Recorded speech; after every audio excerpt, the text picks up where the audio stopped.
the Romanian deadlift, the king of all posterior chain exercise. Glutes, hammies, paraspinals, scapulothoracic joint. There's nothing, not a muscle behind your body that isn't doing something when you do this. All right? Okay, you guys have heard me talk enough. What is wrong here? Because this is immediately what people are going to do when you say, let's do an RDL, and you demonstrate it, and you tell them how all the cues. This is what they're going to look like.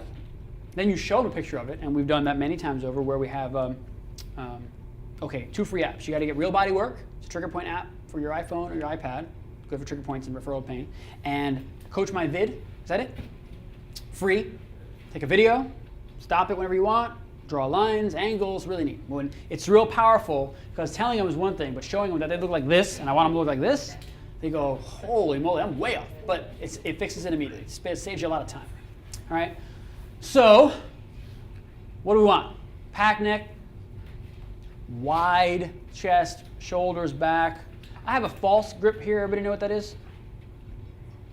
Overhand grip, false grip, over-under grip, whatever you want to call it. This is going to improve your grip strength.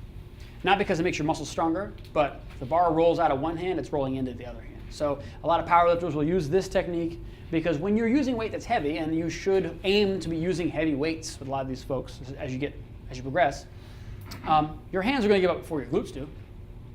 It's like how much more muscle we got. You might strap up with lifting straps, you might use chalk, whatever. We don't use chalk here.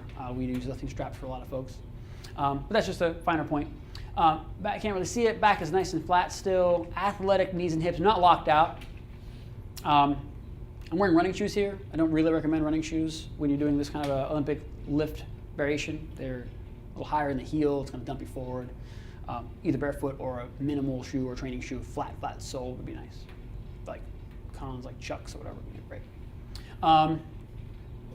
Here's an idea about what we're looking at. Flat. Neck is packed. That makes my neck parallel to this line. Hinged hips.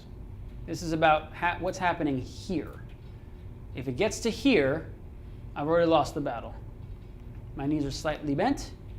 Here, I'm totally round. My neck is extended. That's not a good line. And my knees are locked. This also is going to lift my heel up off the ground. So that's what I'm saying. If this shoe is already going to push your heel off the floor, that's going to make this easy to go forward. You got to be much better at this movement if you want it to look like this with this kind of crappy shoe on. But, you know, your clients are going to bring my leg bar. How do you progress this? Just get it heavy. Be very diligent in watching their lumbar spine. The first part that's going to fail is this. They'll get to this position once you've got them down, and then what will happen is this will go, and then they'll stand up. And you need to make that correction, whether it's a manual cue or a verbal cue or whatever. And if they can't keep that correction, like immediately, you have to end it because now you're just hanging on all those paraspinal muscles, and they're going to have pain, like very bad pain if you allow them to do any reps like this. The bar also note is close to me. I'm almost sliding it down my legs. That's great. And the cue I give is hips back and forward. That's it. Just hips back. This is a hip hinging movement. So again, we can add rows. We can go heavier. We can go from from double legs to single leg RDLs. Usually when we do a single leg RDL, I'll change it from a bar to like a dumbbell or a kettlebell or something. I step back only as far as I need to. Because when it's done and it's heavy, I gotta put it back, so I might be tired. So we're here, and then the tricks are really simple. I'm retracting my shoulder blades, I'm sliding the bar right along my hips, and I'm sticking my butt back as far as I can. Here, boom. Easy, okay? Watching out for things like this. When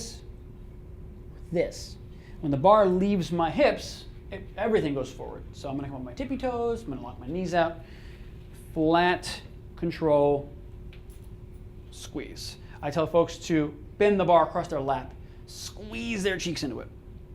Okay, I'm done. Simple.